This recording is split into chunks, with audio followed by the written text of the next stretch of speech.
Hello guys, welcome back to Assetto Corsa, and today we're going to be racing the Mazda MX5 ND at Catalonia. Yep, and we're also going to be checking out the Mazda MX5 Cup Car at Catalonia as well, after we do a bit of a quick throw around in this car. First car back for you in quite a while. Yeah, I've been celebrating Leicester City's Champions League? Not Champions League. Champions League? That's next year. That's next year. Premiership win. Yeah, and for those of you who have no idea what we're on about, don't worry. Yeah. Don't worry, this is football, not American football. Football as in football. Soccer, no. Or what you guys call soccer. No, I can't call it soccer. You can't call it soccer. Nobody can call it soccer.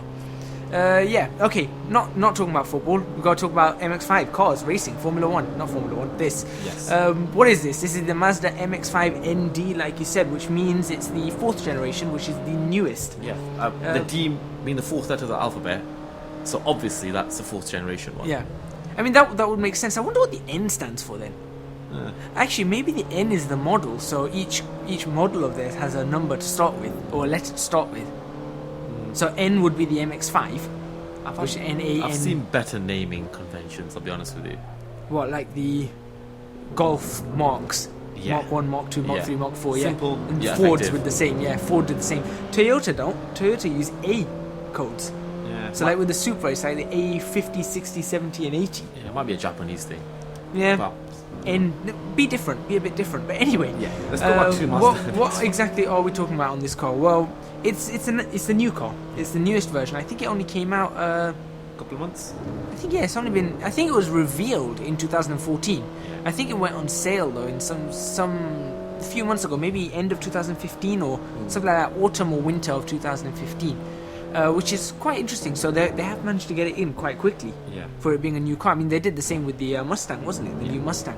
1,058 kilos, so just over a ton, with 160 bhp at 6,000 rpm and 200 newton meters of torque at 4,600 rpm. Not bad. Yeah, and it's topping out at 135 miles an hour. Yeah, that's actually not bad. I mean, 135 miles an hour, when you think about it, it's Not much. it's not much, but it's not bad. But then you think, oh, it might be quick, being a light car. Exactly, it's not. agile. It's not though.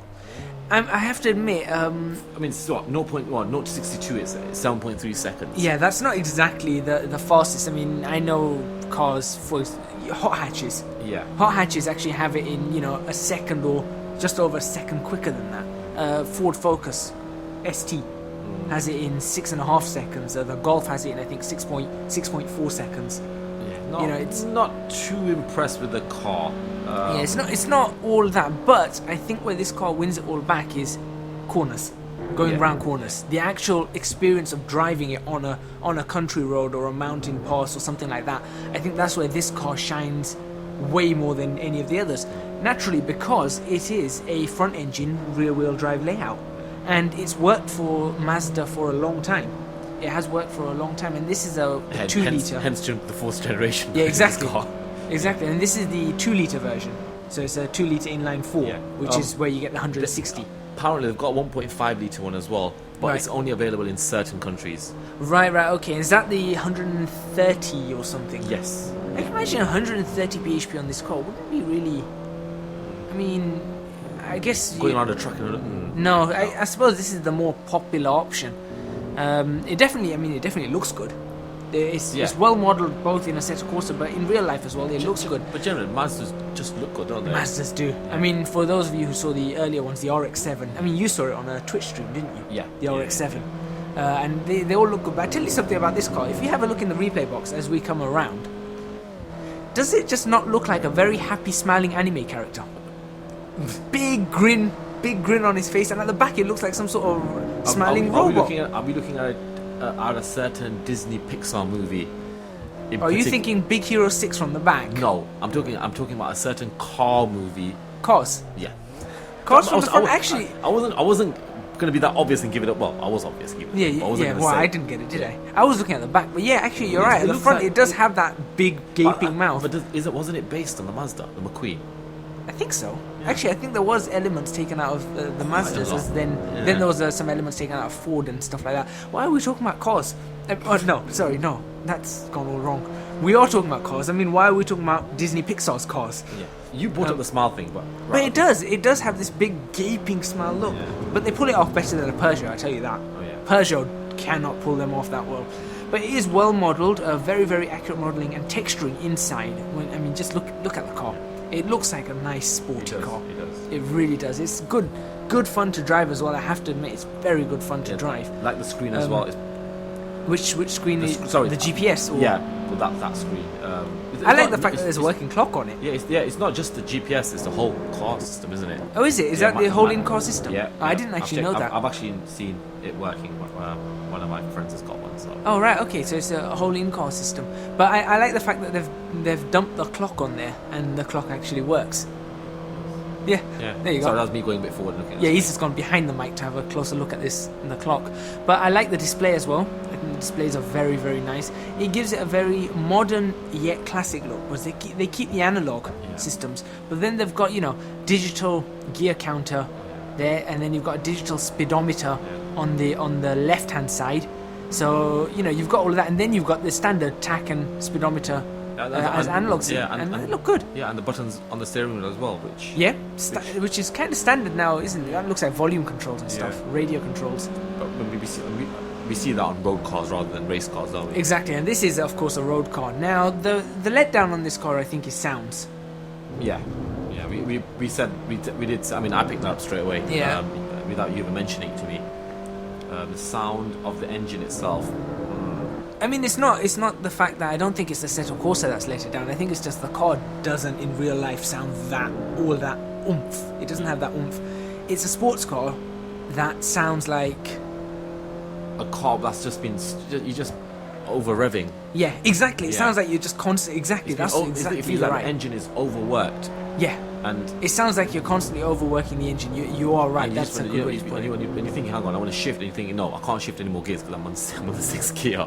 Actually, yeah, I did actually have that. Every time I was, pushing it up, 7,000 RPM, I was shifting gear, and it wouldn't go below 5. I'm thinking, well, that's the next gear. Is it fifth gear? 5 gears in this It's car? 6. Oh, 6. 6. I'm talking about as in 5,000 RPM. Ah, okay. So you go to 5,000 RPM, you go into 6, push it up to 7, go into 6, and it's 5,000 RPM again. And you think, well, it's just constantly at that top, that top range. But I mean, for the car as what it is, it's a good driver's car. Yeah. I must admit, it's a good driver's car. For a track, probably not good. No. I mean, I did take this out at Lake Louise, off camera, and it's a lot nicer there because obviously there's more twisty, windy roads. That's where a car like this comes into its own. You've got the back end just ever so slightly stepping out with that little bit of slipperiness and things like that. But it's on a track, especially something like Catalonia, where it's fast, high speed. It doesn't work. The car doesn't work. So this is more of a track day for the Nürburgring or for your country roads. I think country roads. I think country roads. I think Nürburgring might still be a step too far for this car. I think perhaps some of the straights would be a bit too much for it, because you just can't push that car that much. But I mean, overall, what do you think? I want to give it everything. The way it's the car. I'm grading the car here, not the. Obviously, because it's Assetto Corsa main, it's going to be bang on. The car itself, a solid 8. I think a solid 8. I think it's a good car. Yeah. I do think it's a good car. I think it's not a track day car, but I think it is a car that you can drive around. And speaking of the car, being able to drive around a normal road, it's very fuel efficient, and it's got all that kind of stuff. But it's still got a decent. Sorry, I just power. laughed when you said fuel efficient.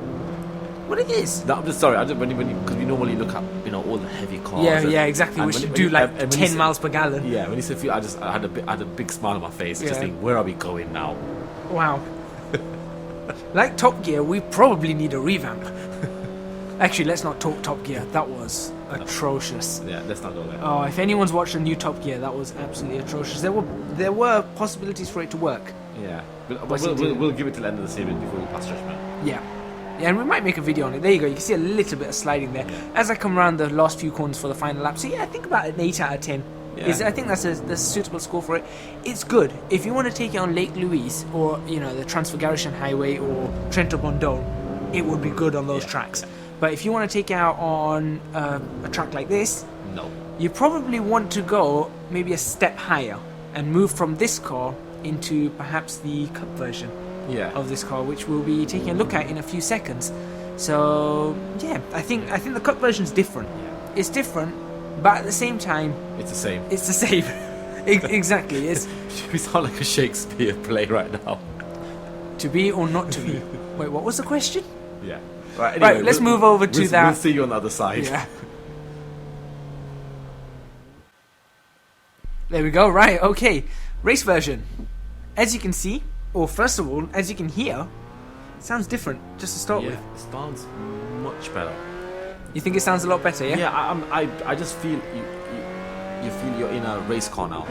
That you're in a track and you feel like you're at home. Well, I think the first thing that strikes me about this car is that it's got the roll cage. Yeah, there is that as well. And the other thing was, whilst I was recording, I generally rely on the clock in-game to know how long I've been recording. Because then I say, look, if I start at 10 o'clock or in-game, I know that 20 past 10, I've got to make sure I've finished a lap, or, you know. Yeah. Well, there's no.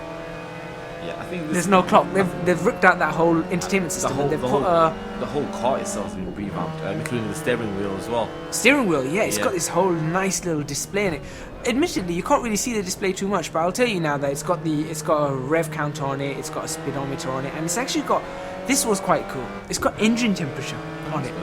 And the engine temperature does work. They have put that in Assetto Corsa now. Engine temperature does matter.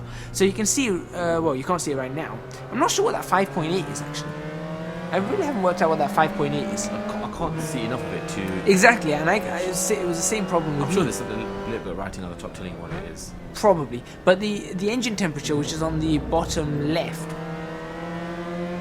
we just tried to look to see what that was. I'm going to try and take another look when we go around the next corner. But you'll see engine temperature there, 83. You just saw that. That actually does change, which is quite neat.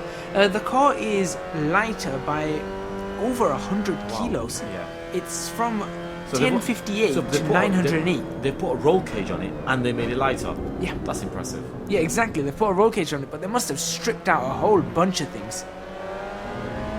Can you figure out what that's saying? ROLL. Yeah. Roll. Yeah. Roll.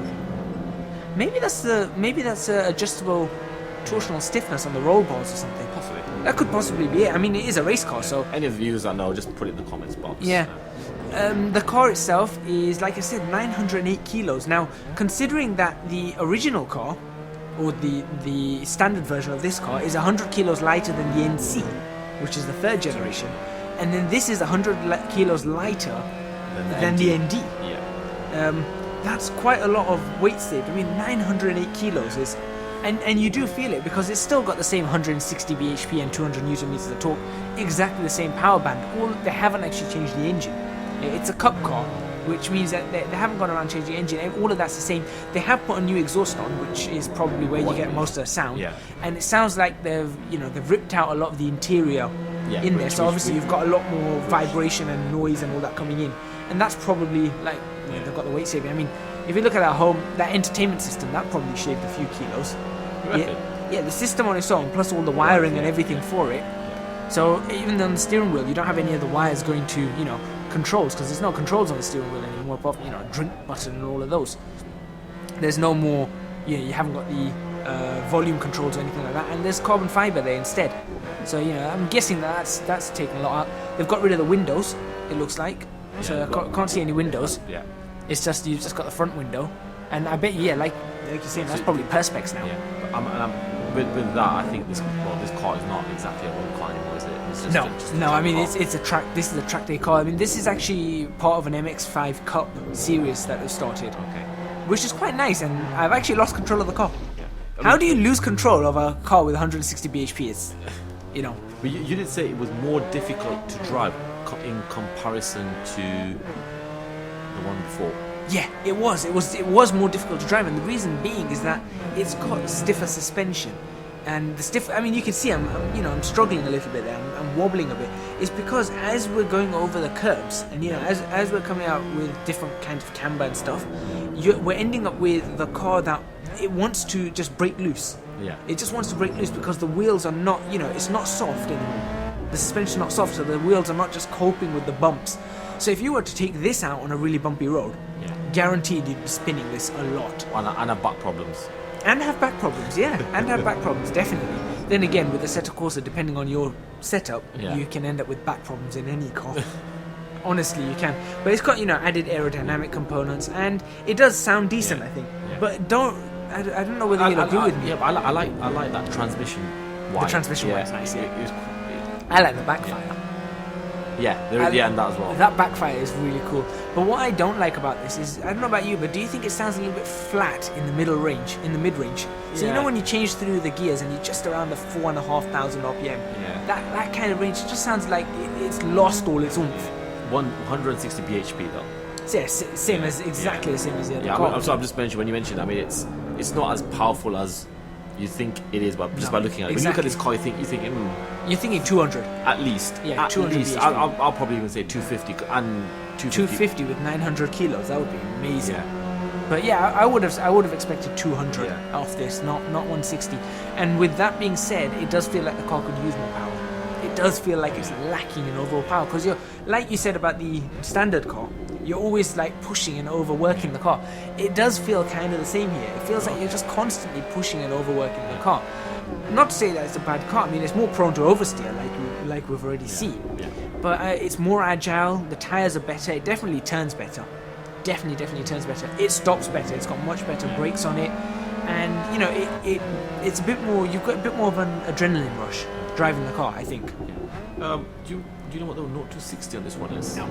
Okay. No, I haven't got a clue. I'm guessing a second, less half a second. I'm thinking about a second quicker. I'm thinking it's probably about 6 seconds or somewhere around that. Yeah.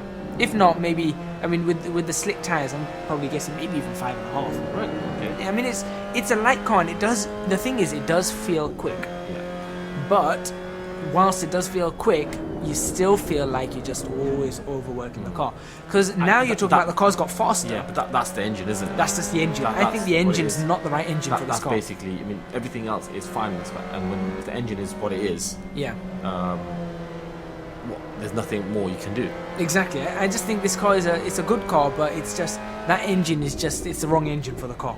They really should have put in like maybe a 2.5 litre, or even if they kept the same 2 litre engine, they should have given it an additional 40 bhp. I think 40 bhp extra on this car would have been plentiful, you know, for a 900 kilo car, and it would have been great for cup racing. It would have been a massive. Tell you what, if it was 200, it would have been a massive difference to the Everything. The speed. Yeah, definitely. Well, to the acceleration, definitely. As long as it had the extra torque, which naturally it would have had. But you can see, I mean, I'm doing 216.9 there. It's a fair amount faster than the other car. I can't remember what the other car was. Was it a 221? I think I did. Yeah. I think the fastest lap was a 221. I'm not too sure. So you know, it's a 216 there. Yeah. You can see that there's a definite improvement in the speed. Do I prefer this car to the other one? For tracks, yeah, I do. But for something like Lake Louise, which I tried this car at Lake Louise, you gotta go with the other one. You really have to go with the other one. Nürburgring's got this. Yeah, definitely. I think that's because it's a track car. But again, because they're track cars. But the other one's definitely for those open roads. You know, for something that's more like an open road, bumpy, tight corners, lots of braking, acceleration, all that kind of stuff. Definitely the normal version. Whilst this version is for Catalonia, Silverstone, Nürburgring, Nordschleife, you know, all those kind of tracks. I wonder what this would be like in Monza, because you've got really long straights in Monza. I think it would be pretty well in Monza. You think so? Yeah, I think it would. I think it'd be really handy around the chicanes and the lesmos, but I think down the straights it'd be a bit of a push, maybe a bit of an ask. Yeah. But what would you give this car? Before I was going to give it a better mark than the other one. Yeah. But now I'm thinking there's quite a few negative points as well. I give that one an 8. I'm not. Do I give this one an 8 as well? 8.2. 8.2. I mean, I want to give this an 8.5 because I think it is a better car. Yeah, it's a better for car. What Assetto Corsa is, definitely. Yeah, exactly. I'm not being that kind by just giving 8.2. Yeah. But I think there's quite a few drawbacks as well. Yeah, there are definite drawbacks to this car. I think there are other cup cars out there in real life that are better cup cars than they're this giving one. you one thing and taking back another. Exactly. So with that, I think we're going to end the episode. So 8 and about 8.2, 8.3. Yeah. Well, between 8.2 and 8.5. So with that, we're going to end the episode. Thank you very much for watching. Please remember to hit the like button if you like this video. Subscribe to our channel for more videos on Assetto Corsa, and leave a comment in the comments box below letting us know what you think of this car. You're going to be here next week? Hope so. There you go. So you've heard it here first. He might be here next week. We hope to see you then. Bye.